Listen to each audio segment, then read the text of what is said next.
Hey, what's up, everybody? Pat here, grateful recovering alcoholic and addict, just like every day. Guys, please don't forget to subscribe, leave the video a like, drop me a comment, and by all means share with anybody you think might get something out of it. Other than that, how y'all doing today, guys? If you can't tell from the smile on my face, I'm doing pretty good. Oh, my Lord, thank you, God. What a beautiful day. Absolutely amazing day. If you guys have been with me this week or any length of time, you'll know today was my scheduled road test for my full driver's license reinstatement after 29 years. I think a little over 29 years, 29 and change.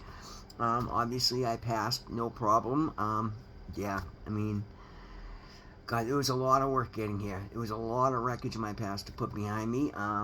Due to my business, I had been taking the chance in driving. So being legal, having this behind me, having the confidence that know that I can literally do anything I put my mind to. This is something for the better part of 15 years. I was absolutely convinced would never happen. Many people over the years had said, "No, you'll never see a license again with my history." But again, it goes to show, and I say this not to brag, but to show when we do our due diligence, when we step up, we live recovery, we become God-centered, we start doing good things, we live good energy, we do good things, we work hard, diligently, take the proper steps, we are capable of amazing things. We're capable of really anything. And this was huge for me. This has just given me a freedom that I haven't known in 30 years. I can hop in my truck and answer a call at 3 in the morning without having to look over my shoulder and realize that if a cop gets behind me, then my whole life goes down the drain. And nothing, again, I don't drink, I don't do drugs, I'm in recovery, I'm not going to go do anything stupid. But now I have the freedom to know that I can be there for others. If somebody has an emergency at 3 in the morning, or one of my work calls and I have an emergency at 3 in the morning, I'm not looking over my shoulder. I'm fully legal. I'm fully reinstated. My license is valid. I just went online to the registry, my RMV, and took a screenshot of my license status issued today, active, doesn't expire till 2031, and sent a picture out to some of my friends.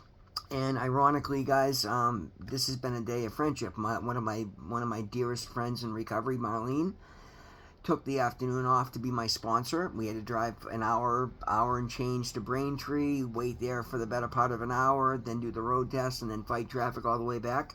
She was kind enough to give up her afternoon to come with me to be my sponsor. She's over 21, has a license. And I just sent her a text. And Marlene, if you happen to see the video, I love you, honey. You're amazing. I couldn't have done this without you. You have no idea how much it meant to me. Not only the taking the time, but the fact that I get to go do this with a friend, somebody that knows me in and out, that I'm getting to know in and out, and we literally were laughing and joking and eating a sandwich, and just like at no point did I have the slightest bit of anxiety or stress like that made it for. And the time just flew by because we were just literally laughing and joking and just sharing honestly and talking and encouraging each other and just being friends. Further, it's Friday, so you guys know my home group. I chair an AA meeting on Fridays. It's my honor to chair that meeting. It was an absolutely beautiful, amazing meeting today. I love when it's a decent crowd but small enough that literally every single person got to share in the meeting. We literally went right down to the minute. I was sitting beside me. She started it off. It came right to me. I got to share.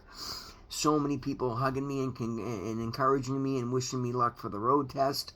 Like, this is my second family. Never mind that my family, my brothers and my sister, we've been texting back and forth. I sent them a picture of my past license, and they're all hugely excited for me. They know what I've been through. Like, they remember. My brother's like, "How long has it been?" I'm like, "Dude, 1998." And he's like, "My God, that is a long, long time to be without something that I need." I understand that driving is a privilege, but in my business, I'm running 3 service businesses. I answer service calls. I can't load 4,000 pounds of tools on a bicycle or a little red wagon and drag them down the street. I need to be mobile, and I've been taking a calculated risk, and because and I got pulled over last year in Somerville. Again, one more thing, I'm So I found a home here in the city of Somerville. I've never done anything terrible in this city. I've always tried to be a good person. Even when I was active in addiction, I was not ripping and robbing and making a public spectacle of myself. I was always working. They know this. They know I'm in recovery. They know I run a YouTube channel. I've got friends that are in the police force, and I've got friends on the force. And when I got pulled over, as soon as they ran my name, a couple went to bat for me and said, listen, give the kid a break. I was given a written warning, and if I hadn't been, this whole situation would be a totally different story. And that was, again, God putting it in front of me that this is something I needed to address 14 months ago, 15 months ago, whatever it was. I started diligently going after my license, and it has taken me 15 months. It's taken me $24,000 and change. But I have that today because I work recovery and I show up my best self every day. But again, what we're talking about, guys, I love the fact that I just spent all day talking, texting, sharing the excitement of this with friends, being encouraged by friends. Guys, like anybody else in addiction, I was incredibly lonely, incredibly isolated. Nobody knew me. I didn't know myself. I lied to everybody. I played a role wherever I went. Nobody had a freaking clue what was real in my life, myself included. Today, that's not the case. There is a large group of people that I call friends that are genuinely concerned and excited for my wins. Marlene almost had me in tears when we were talking about some of the milestones that I've reached in this last 19 months, and she's like, that is a true story of hope. I'm like, that's awesome, man. I love being a story of hope. I love being an example of what's possible today. I love having the best luck in the world because I bring an energy that invites that today. Life is beautiful today because I've got all these beautiful friendships in my life. And again, when I needed somebody to step up, I immediately called my friend Marlene because that's what we do for each other. I was at her house this afternoon, hanging with her dad, meeting her mom. I know her daughters. We're friends. It's nice to have real, honest friendships today, and we're there for each other, and it makes everything so much more rewarding. So again, before we get 10 minutes into the video, so anyway, I go through all this, and then I get home, and I'm excited to do my video before I can go. I want to go to my meeting tonight because I can drive there legally and go share with more friends, and I want to get my video done. I come in, I look, and the first reading I see is the Just for Today NA meditation titled Friendships. Boy, is it aptly timed. Guys, friendships are just so important, but they're also work. You gotta be the same person every day. You gotta be consistent. You gotta be responsible. You gotta be respectful. There's going to be trials, and you're not always going to see everything eye to eye with everybody. And if you want to have we can be friends without having to agree on every single thing. You're going to find your closer friends are people you see eye to eye with more and more. And that's funny. It's something this morning, Marlene and I were joking before the meeting, texting back and forth, and I don't remember what the topic was, but it's just an inside joke between us. We both saw the same thing in a situation, and I'm like, you know what? That's why we get along so good. I'm like, I know, no matter how crazy the thought I have about a situation, I know I can text you honestly, and you're gonna feel the same way like that. I don't know if that means great minds think alike or we're both fucking crazy, but it cracks me the fuck up. And it's honest today. And again, look at the guy, because it is so nice to look at myself on camera smiling genuinely. I couldn't wipe the smile off my face right now if I had to.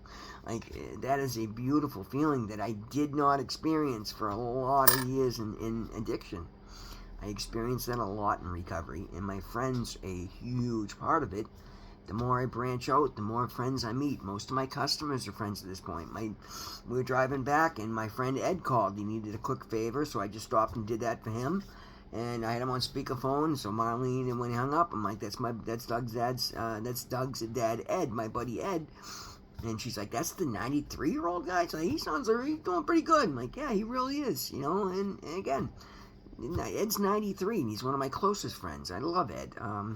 And more importantly is I love the amount of friends I have in my life. I only need a couple close, but I have a lot of friends today. I've got more friends today in recovery than I've ever had in my life, and that feels really good because I never had the confidence to just be myself and allow people to get to know me, and then honest, genuine love to go out and help others and get to know them. And that's one of the most surprising parts, is the genuine interest in somebody else today that I feel, because you don't live that way in addiction. Everything's so transactional, and everybody's so fake, and everybody's so full of shit, and out for themselves, and trying to get over on each other. You don't grow bonds like that, and it's beautiful to do so. And I see every day it growing more and more and more comfortable, more accepting, and more looking to help each other. So friendships are incredibly important. None of us recover on our own. We need God, we need our friends, we need our fellowship, and the bigger your circle, the happier you're going to be, at least in my experience. So let's get into the reading now that we've crossed the 10-minute mark. This seems to be a Friday thing for sure. They're like 4 weeks in a row here, and that's okay. I'm okay with it. Friendships.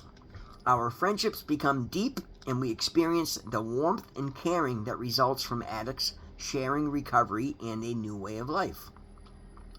Most of us come to recovery with few genuine friends, if any, and most of us arrive without the slightest understanding of what it takes to build lasting friendships. Over time, though, we learn that friendships require work.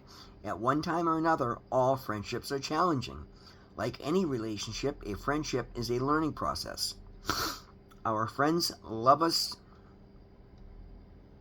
and our friends love us enough to tell the truth about ourselves. Tell us the truth about ourselves. Sorry, I missed a word there. The old saying goes, the truth will set you free, but first it's going to piss you off. Seems especially true in friendship. This can make friendships awkward. We may find ourselves avoiding certain meetings rather than facing our friends, which is a terrible idea. We have found, though, that our friends speak out of concern for us. They want the best for us. Our friends accept us despite our shortcomings. They understand that we are still a work in progress, and they make suggestions to guide us into a better spot. Friends are there for us when we are not there for ourselves. Friends help us gain valuable perspective on the events in our lives and our recovery. It is important that we actively cultivate friendships, for we have learned that we cannot recover alone. And then the affirmation is just for today. I am grateful for the friends that I have. I will take an active part in cultivating these friendships. And it's something I do, and it's something I plan on continuing to do. It was extremely nice. My friend Marlene's sponsor, Mardine, another friend from the meeting who doesn't get here as often we wish she could because she's traveling in other places and meetings, was there today, and then she brought one of her sponsees, another friend who needed some encouragement, and brought her into the group, and they've invited me to a cookout tomorrow, which I'm going to go to. And it's another thing I've been doing lately, guys. Working less, doing more recovery, doing more time off. I'm making amazing money. I'm incredibly blessed. This is another day where I'm just in awe that this life of mine is real. And the fact that I'm actually reinstated tells me this is legit. Like, this literally, I just wrote it on my calendar. The beginning of a new life, the beginning of a new chapter. And this is it's not a flipping of a switch. This is the result of working very diligently for 20 months. But again, when I look at the fact that the changes that have happened in my life, the blessings that have come into my life, the miraculous turnaround, it's shocking that I'm where I am at 20 months of recovery. Like, I didn't think I'd be this far along in 5 years. And I would have been happy if I could just get to this point. Most of my life, I didn't ever believe I'd get to this point. But here I am, and God has put me on a fast track. It just shows me I've found alignment. My level of faith has been rewarded, and the more I dig into my faith, the more it's gonna be rewarded. And I know that. I'll call that out right now. I see that hands down across the board. So many things you could chalk up to coincidence, but I look at the reality of things. Like, this whole week, it was nothing but God shots, one after the other. The fact that I decided to pull the trigger and get in tires. All of a sudden, miraculously, I get sent to the registry by God, and then boom, the person I need to see that I didn't even know I was looking for happens to be there, and she's got time for me, and she makes a meeting for me, and just the whole 9 yards, guys. Live spiritually, man. It is, don't go in there, and I didn't do it for the rewards. I did it for the self-respect. I did it because I realized it was how I needed to get over addiction. The only way the devil on my back was so big. The addiction was so deeply ingrained in me. I mean, I was talking with Marlene about it honestly. I'm like, I haven't had a sober thought since I was fucking 10 years old. Like, I need to live sober. I want sobriety. I need clear-headedness. I need to figure stuff out. I need to have the courage to face the things that I've been running from for 40 years. And the only way I can do that is living spiritually, living with God, knowing that God's got my back. Guys, I walk into any situation today unfeared. Like, even Marlene saw it. She's like, you have absolutely no anxiety. Like, guys, I started doing the road test, and I had to stop myself and remind, even the examiner said, 2 hands on the wheel, remember, you're taking a test. I had that level of comfort. I knew I could pass this thing. I'm like, I know how to drive. Like, and I know how to drive properly, and I will drive properly, and I aced that test. It was no concern whatsoever. And one of the things I've been told, the driver instructor let me know that when she wanted me to back up 50 feet in a straight line, she wanted me to look over my shoulder. Well, I had the confidence to tell her. I said, ma'am, I've got a toolbox in the back of my truck that sits 6 inches up in my window. I can't see the ground behind me. It's not safe to back up. Do you mind if I use my mirrors? And she said, no, you can go ahead and use your mirrors. And because she looked back and saw there was a legit reason for it. And I backed up 50 feet, boom, no problem. I didn't move an inch.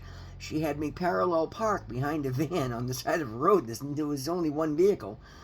I started parallel parking. Guys, I'm in the city. Like, I parallel park in a tight spot. The examiner got nervous, thought I was going to hit the van. I'm like, ma'am, I'm good. I said, I'm parallel parking. Like, I got to be close to the thing. Otherwise, what's the point of parallel parking?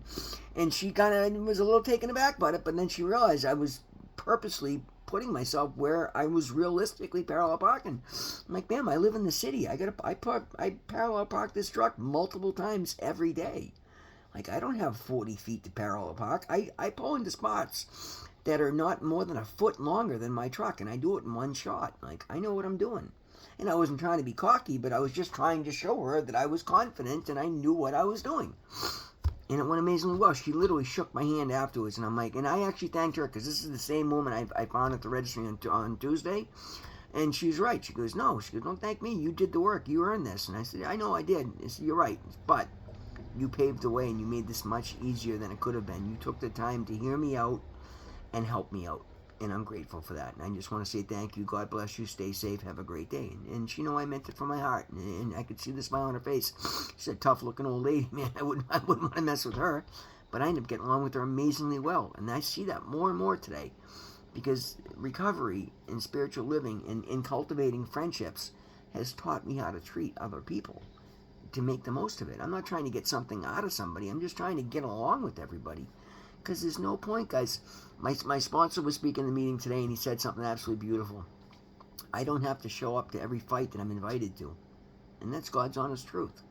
More often than not, I can pave the way and smooth things over and make it a nice interaction when you think it's going to be a stressful, bad time. And I found, without a doubt, I find myself more. Guys, I used to hate sending texts, hate communicating on the phone. Everything was there. Now I wake up in the morning and I'm like, oh, who can I text good morning to? Oh, who can I encourage today? Oh, how can I spread some positivity? Because it is just overflowing from my heart, and it's real, and it's honest, and it's beautiful. And I'm honored for it, guys. Like, work on your friendships, but be real. Here's the whole thing, guys. Everything I talk about here it's got to come from the heart. You've got to find a way to make this what you're about. Not something you're doing to manipulate, not something you're doing to promote something. Live it. Love it, be it, and it works. That's the key. That's what I see today that I never saw before.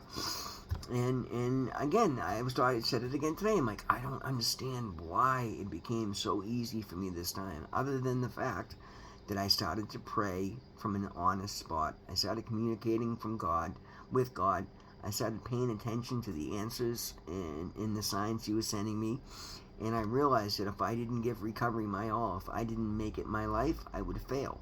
Because when I go after things wholeheartedly, I ace them. If I do something half-assed, I lose interest and I go back to what I know.